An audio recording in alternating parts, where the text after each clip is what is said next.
జిల్లా పోర్మామిల మండల సర్వసభ్య సమావేశంలో Badvel market yard chairman Narisetti Supraja పాల్గొన్నారు. ఈ సందర్భంగా వేసవి కాలంలో పెరుగుతున్న నీటి ఎద్దడిపై ఆమె ఆందోళన వ్యక్తం చేశారు. తాగునీటి సమస్యలు తలెత్తకుండా అధికారులు ముందస్తు చర్యలు తీసుకోవాలని సూచించారు. ప్రజలకు ఎలాంటి ఇబ్బందులు కలగకుండా సమస్యలపై వెంటనే స్పందించాలని అధికారులను ఆదేశించారు. రైతాంగానికి నీరు జీవనాడి అని పేర్కొన్న సుప్రజ ప్రతి చుక్క నీటిని సంరక్షించుకోవాలని ప్రజలకు పిలుపునిచ్చారు. నీటి వనరుల పరిరక్షణలో ప్రజలు అధికారులు కలిసి పనిచేస్తేనే సమస్యలను అధిగమించవచ్చని తెలిపారు.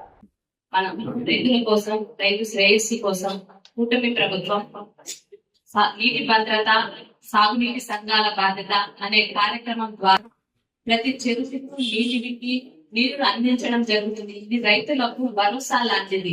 చెరువు నిండి ఉంటేనే రైతులకు కొండంత ధైర్యం ఉంటుంది. దీని యొక్క మెయిన్ ఉద్దేశం ప్రతి ఒక్క నీటి బొట్టును ఒడిసి పట్టి చెరువులకు, కాలువలకు నింపడం. మనం నీటి సంరక్షణ అనేది మన బాధ్యత.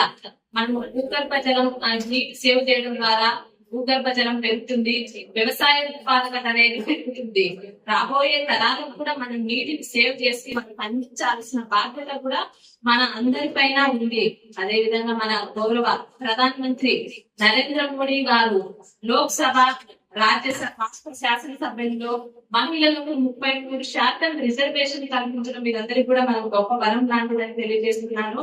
మనం ప్రధానమంత్రి మోడీ గారికి కూడా ప్రత్యేక ధన్యవాదాలు తెలుసుకోవాలి. అదే విధంగా ఇక్కడ వ్యవసాయ సిబ్బంది కూడా ప్రజల్లో, రైతుల్లో అవేర్నెస్ తీసుకురావాలి.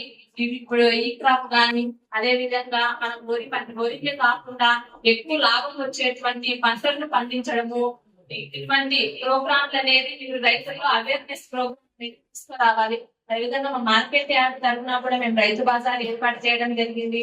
అదేవిధంగా రైతులకు సంబంధించిన పశువులు, మేకల సంత కూడా ఉంది.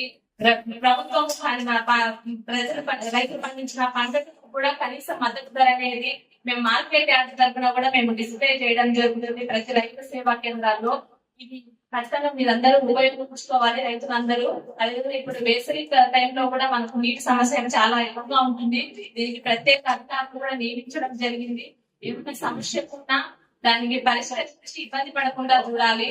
అదేవిధంగా ఇప్పుడు చెరువుల్లో కూడా కాలువలో కూడా ఏమైనా ప్రాబ్లమ్స్ వెండి ఉన్నా కూడా దాని అధికారులు వెళ్లి చెరువును, కాలువలను పర్యవేక్షించి దానికి ఎటువంటి ఇబ్బంది ఉన్నా పరిష్కరించి రైతులకు అందరికీ పంటలు పండించుకునే దానికి ఉపయోగపడే విధంగా చేయాలని కోరుకుంటున్నాను. ఈ అవకాశం ఇచ్చినటువంటి పెద్దలకి నా నమస్కారం.